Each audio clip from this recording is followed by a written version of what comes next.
네, 감사한 수요일 저녁입니다. 네, 저도 설교 들으면서 주신 마음 함께 나누고 기도하기를 원합니다. 네, 요즘은 설교를 들으면 나는 무엇 위에 서 있는지, 그리고 그 위에 어떻게 내가 영혼육을 세워나가고 있는지 계속 점검하는 시간을 갖게 되는 것 같습니다. 말씀은 들으면 들을수록 신앙생활이라는 게 참 단순하게 느껴지기도 해요. 우리가 누구에게 속해 있는가 했을 때 보기는 단 두 가지뿐입니다. 하나님께 속하였거나 세상에 속하였거나, 그리고 나는 무엇 위에 서 있는가 했을 때도 보기는 두 가지뿐입니다. 예수 그리스도의 반석 위에 서 있거나 그렇지 않거나. 그런데 우리는 우리의 죄 때문에 너무나도 명확하고 단순한 신앙생활이 어렵게 느껴질 때가 많습니다. 이번 주에 선포된 말씀도 말씀대로라면 우리가 하나님 안에 거하고 하나님이 내 안에 거하시기 때문에 우리는 두려워할 이유가 전혀 없는데, 우리는 두려움과 분노에 빠져 살 때가 많습니다. 그럼 우리는 왜 이런 두려움과 분노의 감정에 빠져 살게 되는 것일까요? 네, 목사님께서는 하나님과의 관계에 틈이 생겼기 때문에 우리가 두려움을 느낀다고 하셨습니다. 하나님과의 관계에 거리가 생기는 만큼 두려움이 임하는 것입니다. 하나님과 우리 사이에 공간이 생기면 그 공간 안에 두려움이 들어오는 것입니다. 예수님을 믿는다는 것은 하나님과의 관계에 헌신하는 것, 커밋하는 것이라고 하셨었죠. 그 헌신은 나 자신을 하나님과 묶어버린다는 것입니다. 영원히 절대로 떨어뜨리지 않고 끝까지 나 자신을 하나님과 묶어버리는 것이 관계에 헌신하는 것이고, 그것이 바로 믿음입니다. 그런데 우리가 우리 자신을 하나님께 커밋하지 않으면, 즉 하나님께 우리를 묶어버리지 않으면 그 관계에, 그 사이에 틈이 생기게 됩니다. 틈이 생기면 누가 가장 좋아할까요? 바로 사단 마귀입니다. 에베소서 4장 27절 말씀입니다. 마귀에게 틈을 주지 말라. 네, 사단 마귀들은 이 틈으로 우리의 생각과 감정에 들어와서 하나님의 사랑을 밀어내고 두려움과 분노의 마음을 집어넣습니다. 그래서 마귀에게 틈을 주지 말라는 것입니다. 사단은 그 틈으로 들어와 두려움과 분노의 감정들을 뿌려놓고 그것을 빌미로 우리로 하여금 죄의 종로를 타고 살게 하며 결국 그 틈을, 하나님과의 관계를 점점 더 멀게 합니다. 그래서 사단은 그 틈이 있는 것을 가장 좋아하는 것입니다. 느헤미야서를 보면 이스라엘 백성들이 무너진 성벽을 재건한다고 했을 때 가장 분노했던 자들이 있습니다. 바로 산발락과 도비아입니다.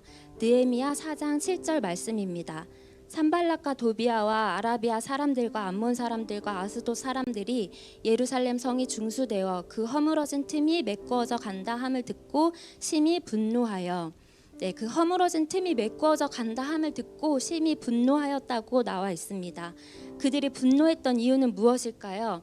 이제 성전이 재건되면 그 갈라진 틈이 메꿔지면 본인들이 그 틈으로 들락거리면서 주인 행세를 했던 그 권한이 없어지기 때문입니다.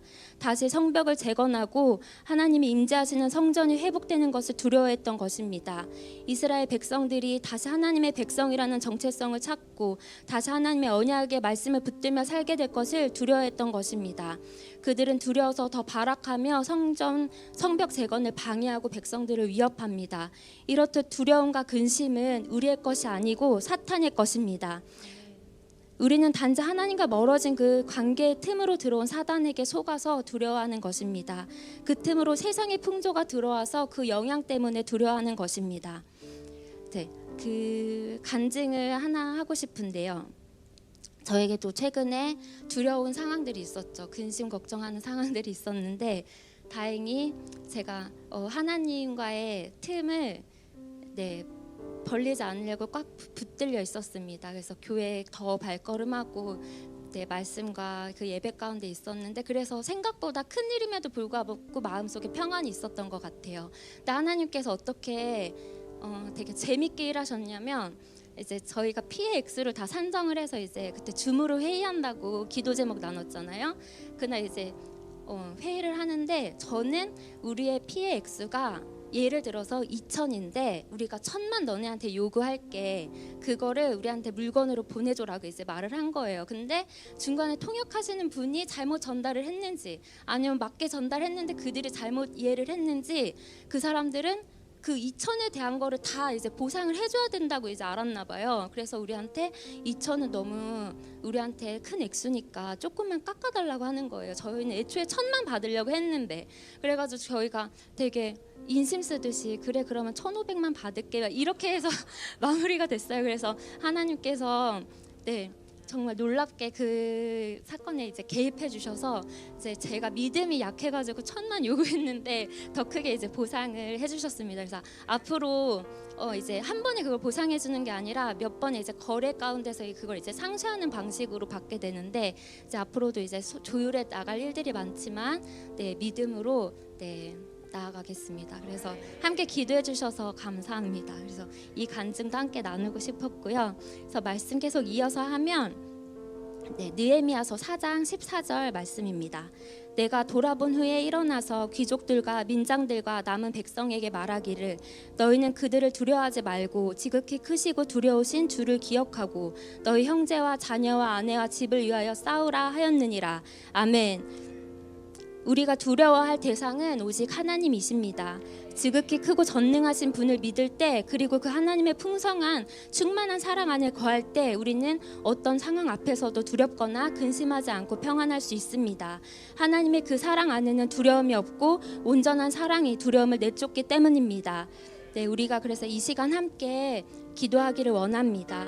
혹시 지금 우리 가운데 두려운 마음, 분노의 마음, 근심, 걱정, 원망, 미움의 마음이 있다면 하나님과의 관계를 먼저 점검하기 원합니다. 하나님과의 관계에 틈이 있지 않은지 돌아보길 원합니다. 우리가 미처 인지하지 못했던 틈새까지도 발견하고 그 틈을 메꾸는 시간이 되기를 원합니다. 주님께 나의 모든 인생을 더 묶어버려서 하나님과 나 사이에 어떠한 틈도 생기지 않길 원합니다. 주님, 이 시간 우리가 주님께 더 나아가길 원합니다. 주님과 더 가까이 되기를 원합니다. 하나님과의 실제적인 만남을 갈망합니다. 하나님과의 더 깊은 차원의 연합을 갈망합니다. 우리의 두려움의 문제를 이미 십자가에서 해결해 주신 그 놀라운 사랑을 우리가 날마다 경험하며 우리도 내 전부를 들여 주님을 사랑하기 원합니다. 주님, 이 시간 내 안에 거하시고 내가 주님 안에 거하는 그 친밀한 사랑, 친밀한 관계를 갈망하며 주여 한번 부르시고 함께 기도하시겠습니다. 주여.